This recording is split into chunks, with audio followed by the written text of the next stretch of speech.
आपको महाराष्ट्र के पालघर लिए चलते हैं। गृह मंत्री अमित शाह का संबोधन वहां से चल रहा है। हुमादेव, वाघोवा देव, कंसारी देव और डोंगरी देव को प्रणाम कर कर मेरी बात की शुरुआत करना चाहता हूं। क्रांतिकारी राघोजी भांगरे और जनजातीय समाज के संघर्षशील नेता जीव्या सोमा मासे को भी प्रणाम कर कर मेरी बात की शुरुआत करना चाहता हूं। भाइयों बहनों, जीव्या सोमा मासे ने अपने पेंटिंग से पूरे देश भर में इस क्षेत्र की कला को आगे बढ़ाने का काम किया है।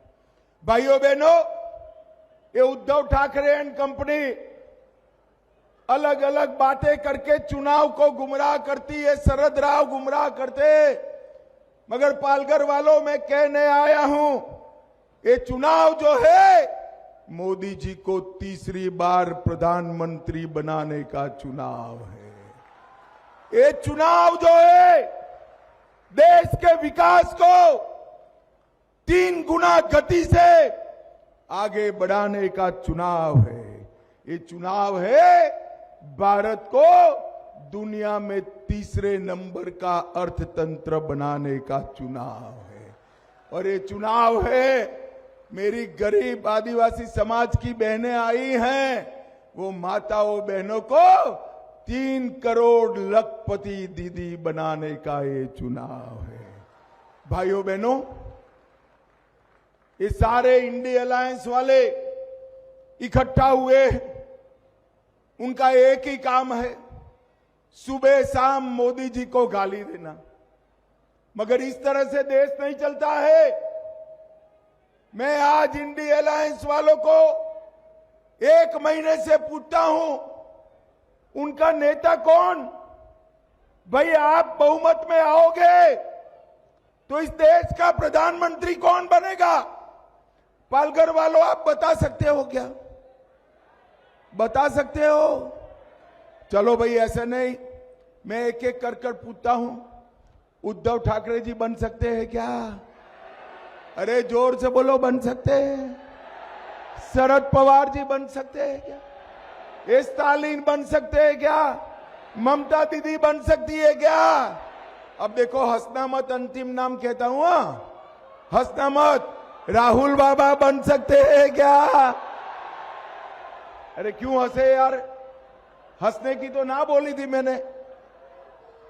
भाइयों बहनों, जब एक पत्रकार ने इनके जोकर टाइप नेता को पूछा कि भाई आपका नेता कौन, तो उन्होंने कहा हम बारी बारी 5 साल बदलते रहेंगे। अरे शरद राव, ये परचूरण की दुकान नहीं है। देश के प्रधानमंत्री देश का नेतृत्व करते हैं, दुनिया में देश का प्रतिनिधित्व करते हैं। मैं आज पूछना चाहता हूं इंडिया अलायंस वालों को, अगर ये बारी बारी प्रधानमंत्री का आपका फॉर्मूला लेकर निकले और कोरोना आया तो इसमें से कोई जवाब दे सकता है क्या? अरे बोलो, देश को बचा सकता है क्या? पाकिस्तान को मुंह तोड़ जवाब दे सकता है क्या? आतंकवाद को समाप्त कर सकता है क्या? नक्सलवाद को समाप्त कर सकता है क्या? 60 करोड़ गरीबों को घर, बिजली, नल से जल, शौचालय, गैस, 5 लाख तक का पूरा बीमा और 5 किलो अनाज कोई दे सकता है क्या? भाइयों बहनों, माताओं, अगर वो कोई दे सकता है तो केवल और केवल नरेंद्र मोदी दे सकते हैं।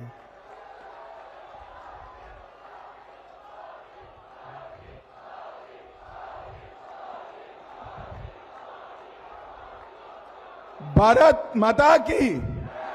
और भाइयों बहनों, मैं बताता हूं, 10 साल तक इस सोनिया मनमोहन ने देश चलाया। यही खिचड़ी अलायंस था, यही इंडिया अलायंस था। 12 लाख करोड़ के घपले, घोटाले, भ्रष्टाचार किए, 12 लाख करोड़ के। और दूसरी ओर नरेंद्र मोदी जी है, 23 साल से मुख्यमंत्री प्रधानमंत्री है, मोदी जी पर उनके विरोधी भी 4 आने का आरोप नहीं लगा सकते भैया, 4 आने का आरोप। 10 साल तक ये सोनिया मनमोहन सरकार चली, आए दिन पाकिस्तान से आलिया मालिया जमालिया घुस जाते थे, बम धमाके करते थे। अरे हमारे मुंबई को दहला दिया, मौनी बाबा कुछ नहीं करते थे। उनको डर लगता था हमारी वोट बैंक चली जाएगी, वोट बैंक चली जाएगी।